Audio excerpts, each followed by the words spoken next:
Jesus, vendo a multidão, subiu ao monte e ensinava aos seus discípulos, dizendo: Bem-aventurados os humildes, porque deles é o reino do céu. Bem-aventurados os que choram, porque serão consolados pelo próprio Deus. Bem-aventurados os pacientes, porque eles herdarão a terra.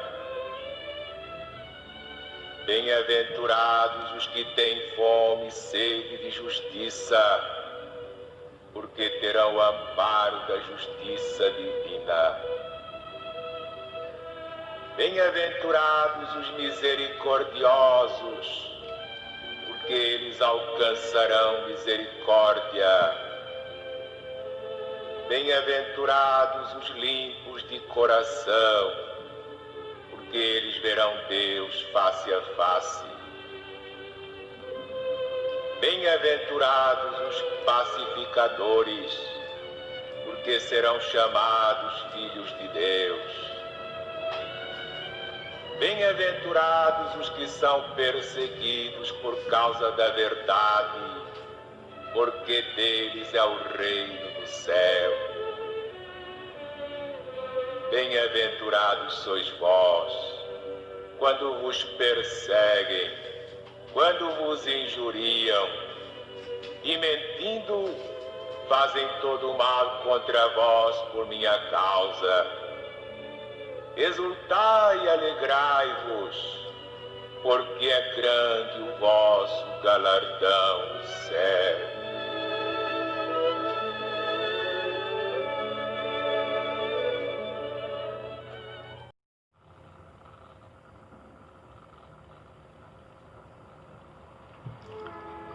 Pai seja nesta casa, silenciemos os nossos pensamentos, deixemos lá fora todas as agitações do dia a dia, todo barulho que possa interferir no bom andamento de nosso trabalho. Voltemos a atenção ao nosso Mestre Jesus, aos nossos amigos do plano espiritual superior, que sempre estão prontos e dispostos a nos auxiliar em nossa caminhada.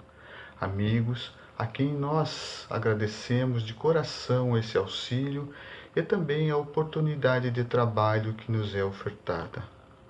E para que possamos ser os instrumentos de que esses nossos irmãos tanto precisam, voltemos a atenção, os nossos corações, a nossa vontade à prática da caridade. Mantenhamos as ligações com esses amigos e deixemos fluir toda essa energia benéfica. Pedimos que toda e qualquer energia contrária que possa interferir no nosso estudo seja ela neutralizada. Assim, pedimos licença para iniciarmos o nosso trabalho. Que assim seja. Trago para a nossa reflexão o momento pelo qual estamos passando, esse momento de grandes mudanças, a nossa transição. Sobre esse tema, podemos fazer, num primeiro momento, duas abordagens. A primeira é quanto ao futuro, o que nos espera, e a segunda é quanto ao presente, o que eu preciso saber e fazer, quais as boas práticas. Sobre o futuro, deixo para uma posterior reflexão que pode ser feita a partir do Livro dos Espíritos, no capítulo 4, a encarnação nos diferentes mundos, mais propriamente na questão 174, por exemplo. Para hoje, pensando sobre o presente, ninguém melhor do que Jesus para nos exemplificar, nos ajudar no entendimento de todo esse processo.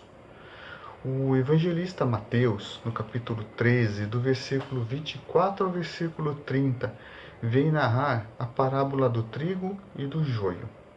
Ele começa dizendo que o reino dos céus é semelhante ao homem que semeia boa semente no seu campo, ou seja, primeiro é semeado o trigo, que é a boa semente. O trigo é aquele depois de trabalhado, dele se fará o pão, o nosso alimento.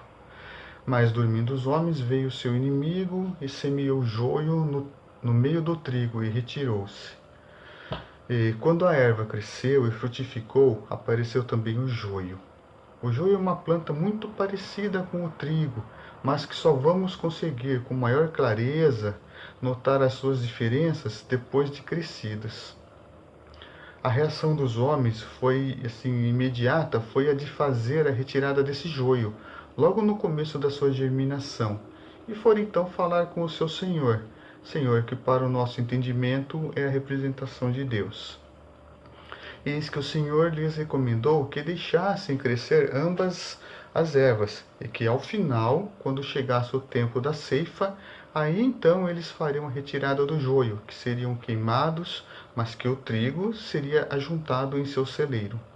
Então fica bem claro, através dessa parábola, o modo pelo qual Deus avalia o crescimento moral da humanidade, que é através da observação, do acompanhamento, como ela está se desenvolvendo e como ela está fazendo uso de seus valores. É claro que devemos nos lembrar que Jesus, naquela época, falava aos trabalhadores da terra, e por isso ele associa a lição dos afazeres que eram comuns àqueles trabalhadores, como quando ele associa o peixe, a rede de pesca, aos ouvintes que na sua maioria eram pescadores. Por isso devemos ver que não serão lançados ao fogo, literalmente, aqueles que se desviarem do caminho, pois lembremos-nos da misericórdia de Deus e das várias oportunidades que Ele sempre nos dá quando mostramos arrependimento e a disposição para retomarmos o caminho reto. Então fica para nós o cuidado em não nos tornarmos o joio, que eu entendo como sendo a aquisição de maus hábitos em nossas vidas, maus hábitos que vamos acumulando durante a nossa existência aqui na Terra. É um acúmulo gradual e sutil, por isso todo um cuidado especial. E o momento da ceifa eu vejo como sendo o momento da crise pela qual estamos passando. Crise que significa distinção, decisão, separação. Ou seja, o que eu quero cultivar moralmente falando em meu ser? Quais as condutas? Quais os valores eu estou buscando para tornar-me um ser humano melhor? Então resulta dessa parábola, sabendo assim da aferição de Deus, o cuidado que temos que ter com relação aos nossos sentimentos, nossos pensamentos, as nossas atitudes. Isso para tudo em nossas vidas, não somente no âmbito da religiosidade, mas em âmbito geral, em nossa casa, em nosso ambiente de trabalho também. Devemos estar sempre vigilantes. Devemos nos lembrar que ao final seremos os responsáveis pelo pão, pelo alimento que ofertaremos aos nossos mais próximos, como também será o alimento que nós mesmos faremos uso um dia. O evangelista Marcos, quando narra sobre o sermão profético, no capítulo 13, do versículo 32 ao versículo 37, nos chama a atenção sobre a vigilância, mas ele acrescenta em sua narrativa o olhai, antes do orai e do vigiai. Diz ele: olhai, vigiai e orai, porque não sabeis quando chegará o tempo. Precisamos estar atentos, vigilantes, quanto às ideias que vivem a nos rodear, sempre com a intenção de nos levar para aquela região mais sombria que ainda existe em nós, nos levar para um distanciamento das leis divinas. É muito importante que, estando nós vigilantes, além de reconhecermos que estaremos ligados a um estado mais elevado, digamos assim, teremos que fazer o uso desses bons conceitos também, praticá-los e não somente guardá-los no nosso íntimo. Então, para que possamos fazer o bom uso desses conceitos, é preciso que tenhamos, além da atenção constante, estejamos também sempre buscando o estudo, o aprimoramento, e teremos assim mais recursos para o discernimento, para quando nos depararmos com uma situação onde devamos tomar uma decisão importante, então que essa decisão seja a mais correta. É necessário que tenhamos uma postura correta. Em busca da ampliação do conhecimento é o que o evangelista Marcos chamou de olhai. Enquanto buscamos o conhecimento e nos esforçamos para colocá-los em prática, estaremos permitindo que se faça uma conexão ainda maior com Deus, uma sintonia com as esferas superiores. E dessa conexão, dessa oração com Deus, facilitaremos uma melhor abertura para recebermos a devida assistência. Seremos intuídos quanto às boas ideias, por exemplo. Aqui, abro um pequeno parênteses para trazer Emmanuel, quando ele fala da ligação que se faz quando buscamos uma leitura edificante, o contato com o livro, a ligação que acontece entre o leitor e o autor, que ele chama de telementação. Eu recomendo a leitura do livro Pensamento e Vida, de Francisco Cândido Xavier, pelo Espírito Emmanuel. Então, devemos ter em mente que quando fizermos uma oração, uma prece, que saibamos ouvir também. Lembremos-nos de que é preciso mais ouvir do que falar. Essa ligação com as esferas superiores é uma via de mão dupla. O tempo citado pelo evangelista Marcos foi traduzido para o grego como Kairos. Kairos, na mitologia grega, é o deus do tempo oportuno. Significa o momento oportuno, certo ou supremo. Para essa reflexão, vamos nos ater na preciosidade desse tempo. Não naquele tempo representado pelo Cronos, que é o tempo corrido. É o momento mais chave, onde, dependendo da nossa postura, da decisão que venhamos a tomar sobre um determinado assunto, nos leve ao passo seguinte no caminho reto, ou então nos levará a um desvio de rota, onde vamos acabar acumulando dores e crescimento de tempo, esse sim de sentido cronológico.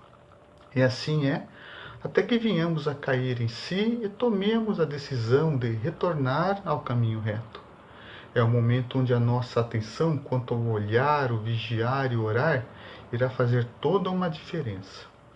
É o momento da reflexão íntima, diária, quando deitamos a cabeça no travesseiro à noite e paramos para pensar se eu fiz tudo aquilo que estava ao meu alcance para ajudar aquele que foi o meu próximo.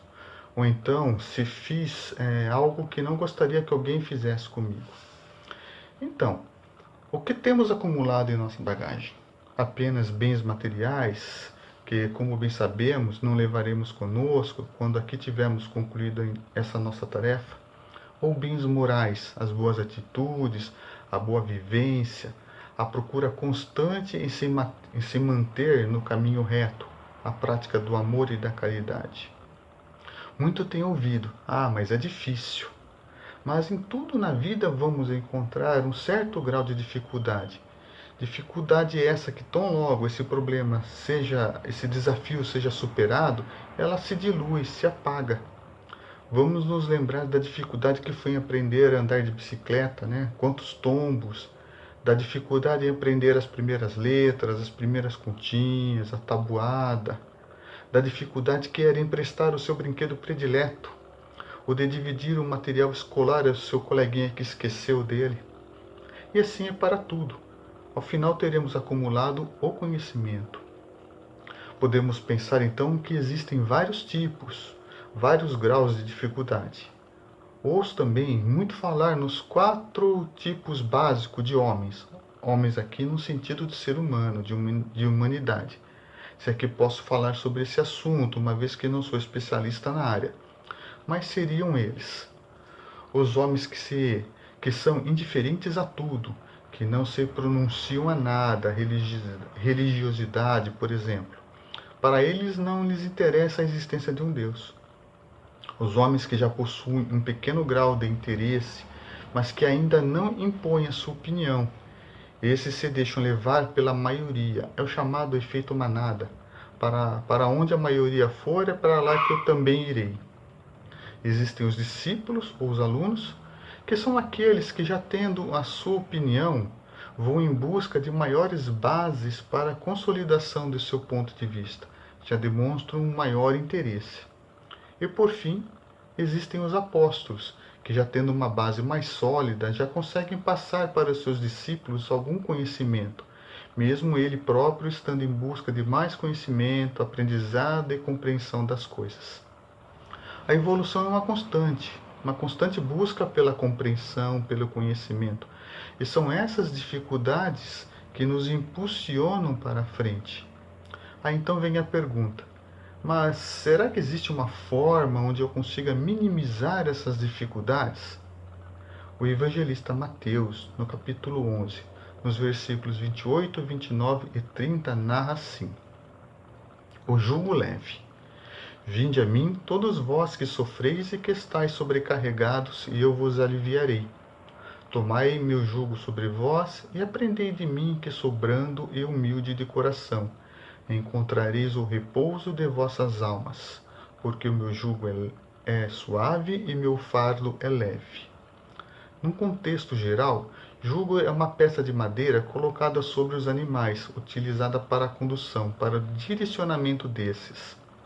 Para o contexto em questão, jugo quer dizer que cada rabino, que era o intérprete da lei, tinha sua maneira peculiar de interpretação da lei, e ele resumia a vivência da lei em mandamentos.